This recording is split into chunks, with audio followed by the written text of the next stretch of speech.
Hey, I'm Sapphire. Want to hear something scary? Under the bed. The following is a true story that was shared by Xochitl Garcia, who was the fiance of our animator, Johnny Ashley. This is her father Henry's encounter with the paranormal.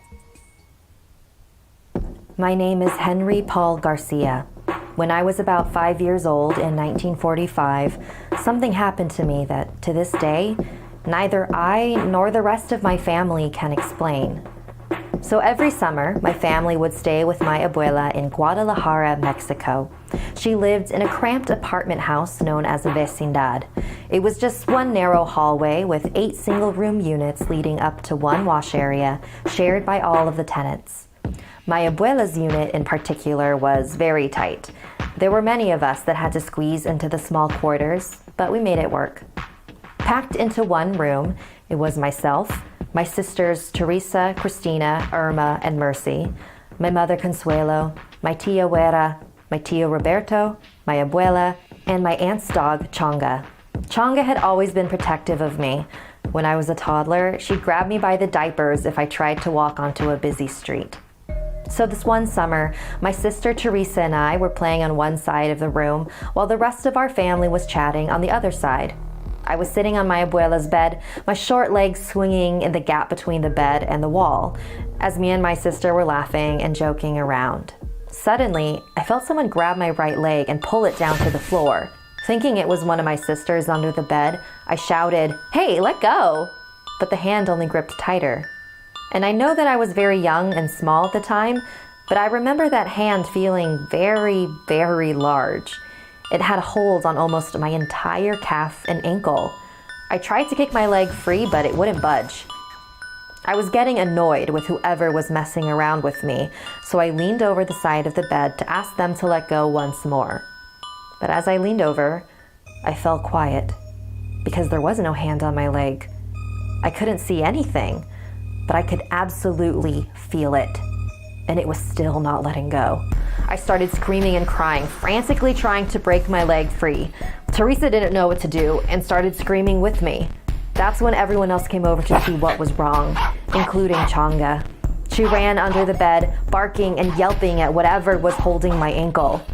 Moments later, she skidded out from underneath the bed, like she was shoved, but hard.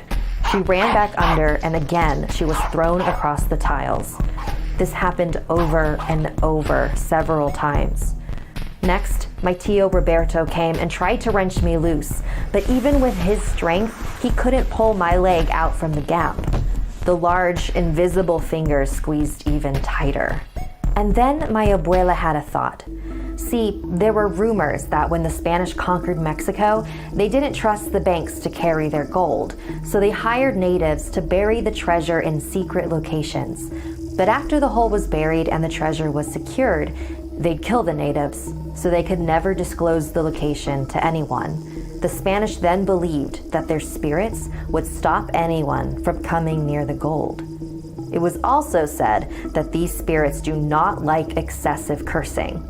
So, that's just what my abuela did. And boy, could she curse. Cabrón, que tú vengas a la chingada. Desgraciado. Vengas al demonio. I felt the phantom fingers loosen their grip. It worked. When I could move my leg again, I jumped off the bed and ran towards the other side of the room with the rest of my family. We all began praying together. Years later, we reflected on this traumatic incident with my abuela. She told me that she remembered a while ago the 2 women who owned the apartment building had disappeared without a trace. They did, however, leave behind a large, dug-up hole in the yard. That got people talking. Now, no one knows if the women actually found treasure or not, my abuela said, but I wouldn't be surprised. So maybe there is more buried treasure around here somewhere, but I don't think we should go looking for it. I'm 78 years old now. To this day, my siblings and I don't hang our feet over the side of beds. And I'm not a superstitious man, so I know that may sound a little silly.